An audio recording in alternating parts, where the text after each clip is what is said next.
రోజు మాజీ ముఖ్యమంత్రి తెలుగుదేశం పార్టీ జాతీయ అధ్యక్షులు చంద్రబాబు నాయుడు గారి 74వ జన్మదినోత్సవాన్ని పురస్కరించుకుని మదనపల్లిలోని నిమ్మనపల్లి రోడ్డు సర్కిల్లో తెలుగుదేశం పార్టీ కార్యాలయంలో తెలుగుదేశం పార్టీ కార్యకర్తలు అభిమానుల మధ్య కేక్ కట్ చేయడం జరిగింది.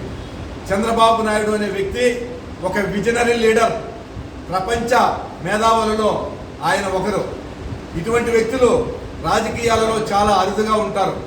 20 సంవత్సరాల ముందు ఏం జరుగుతుందో ఊహించి ఈనాడు ఇంప్లిమెంట్ చేసేదే ఆయన యొక్క విజనరీ రాజకీయం. ఆయన గ్లోబల్ వార్మింగ్ అంటే భూ తాపాన్ని తగ్గించాలనే ఉద్దేశంతో 20 సంవత్సరాల వెనక భూ ఉష్ణోగ్రతలు పెరుగుతాయని చెప్పే ఉద్దేశంతో నీరు చెట్టు కార్యక్రమాలకు శ్రీకారం చుట్టాడు. చెట్లను యూరుగా పెంచడం ద్వారా ఉష్ణోగ్రతలను తగ్గించాడు.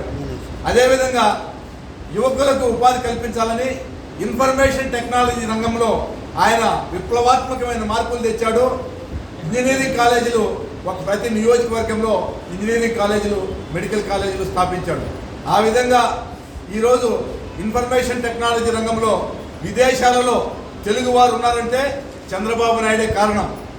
భారతీయులు 3 ఉంటే విదేశాలలో ఖచ్చితంగా ఒకరు తెలుగువారు ఉంటారు. దానికి కారణం చంద్రబాబు నాయుడు గారు. అంతేకాదు ఇన్ఫ్రాస్ట్రక్చర్ డెవలప్మెంట్, రోడ్లు, ఉపాధి కల్పన, విద్య, ఈ రంగాలను పటిష్టంగా ముందుకు తీసుకుపోయినటువంటి వ్యక్తి చంద్రబాబు నాయుడు గారు.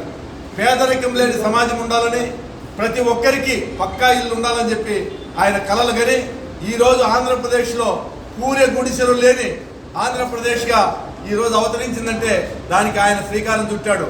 అది కారణం. ఈ విధంగా అనేక విప్లవాత్మకమైన మార్పులు తెచ్చి ప్రజలను అభివృద్ధి వైపు నడిపించాడు. పేదరికం లేని సమాజానికి ఆయన ముందు చూపుతో వ్యవహరించాడు.